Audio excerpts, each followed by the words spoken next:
আসসালামু আলাইকুম। আন্তর্জাতিক বিষয়াবলী জর্জের MP3 এই বইটা আমি নতুন কিনেছি। এডিশন জানুয়ারি 2026। এই বইটি টানা 1 মাস পড়ে বইটি শেষ করার ইচ্ছা আছে। বইটি ক্ষুদ্র ক্ষুদ্র টার্গেট নিয়ে, ছোটো ছোটো টার্গেট নিয়ে এই বইটা আমি শেষ করতে চাই। যেমন 3 দিনের টার্গেট, 5 দিনের টার্গেট, 2 দিনের টার্গেট, এরকমভাবে। 4 তারিখের আমার টু ডু লিস্ট।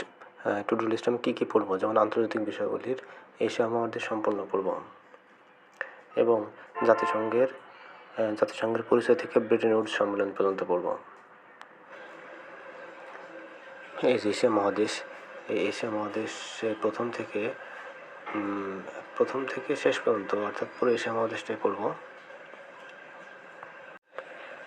এবং জাতিসংঘের পরিচয় থেকে শুরু করে পতাকা, সদর দপ্তর এবং এদিকে সাধারণ পরিষদ, নিরাপত্তা পরিষদ থেকে শুরু করে পড়ব হচ্ছে ব্রেটন উডস সম্মেলন পর্যন্ত, এই পর্যন্ত পড়ব। এবং বাংলাদেশ বিষয়াবলীর বাংলাদেশের প্রত্নস্থল, এই টপিকটা পুরো পড়ব ইনশাআল্লাহ। আমার অনার্স শেষ হবে মে মাসে এবং 51তম BCS হবে আমার জীবনের প্রথম BCS।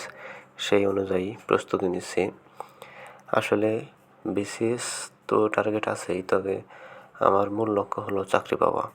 শুধু BCSই নয়, BCS বাদেও যে অন্যান্য চাকরি আছে সেই চাকরিগুলো পাওয়া। কিছু মানুষ থাকে যাদের জীবনের লক্ষ্যই থাকে BCS, অর্থাৎ তারা BCS বা নবম দশম গ্রেডে চাকরি ছাড়া তারা জয়েনই করবে না, অ্যাপ্লাই করে না। কিন্তু আসলে সবার পরিস্থিতি সেরকম থাকে না।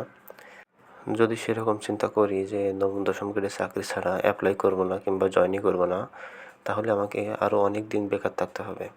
অনার্স শেষের পরও অনেক দিন বেকার থাকতে হবে, কারণ বাংলাদেশে নবম দশম গ্রেডের সার্কুলার হয় খুবই কম এবং পরীক্ষা হয় কম।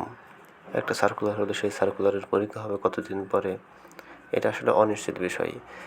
তো চিন্তা করলাম কীভাবে দ্রুত চাকরি পাওয়া যায়। তারপরে দেখলাম প্রত্যেকটা সার্কুলারেই এই যে 11-20 গ্রেডের পদ থাকেই, বিশেষ করে কম্পিউটার রিলেটেড, যেমন 16 গ্রেডের অফিস সহকারী কাম কম্পিউটার মুদ্রাক্ষরিক, এইসব চাকরি।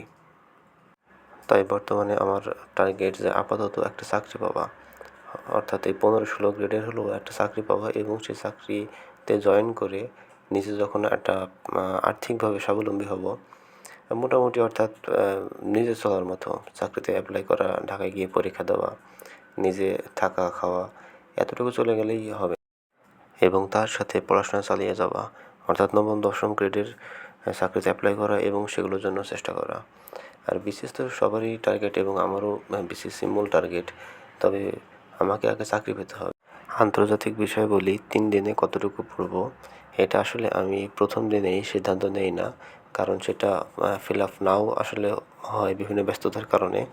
তো সেই জন্য আমি প্রতিদিন কতটুকু পড়ব এটা আমি প্রতিদিন ডিসাইড করি। যেমন 3 দিনের টার্গেটের মধ্যে প্রথম দিনে আমি কী কী পড়ব সেটা আমি আজকে টু ডু লিস্টে আজকে দেখালাম, এবং এইটা যদি সম্পন্ন করতে পারি তাহলে তার পরের দিন, সেই দিন আমি কতটুকু শেষ করব সেটা আবার সেই দিন ঠিক করব। আর সাধারণ জ্ঞান পড়ার ক্ষেত্রে ম্যাপ খুবই গুরুত্বপূর্ণ একটি বিষয়। আমার টেবিলের সামনের দিকে আন্তর্জাতিক এবং সাইডে বাংলাদেশ বিষয়াবলীর ম্যাপ লাগিয়ে রেখেছি। সাধারণ জ্ঞান পড়ার সময় আমি ম্যাপ দেখে দেখে পড়ি এবং এটা খুবই কার্যকরী একটা পদ্ধতি। আর আমি সাধারণত ঘন্টা হিসেব করে পড়ি না, আমি দেখি যে সারাদিনে আমি আমার একাডেমিক এবং অন্যান্য ব্যস্ততা বাদে আমি কতটুকু সময় ফ্রি ছিলাম এবং সেই ফ্রি সময়টা আমি কাজে লাগাতে পেরেছি কিনা।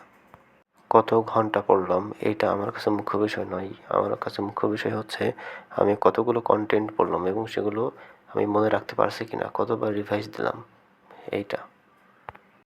তাহলে দেখি যে 3 দিনের টার্গেটের মধ্যে প্রথম দিনের টার্গেট ফিল আপ করতে পারি কিনা। আমার সাথে থাকার জন্য আপনাদের সবাইকে ধন্যবাদ।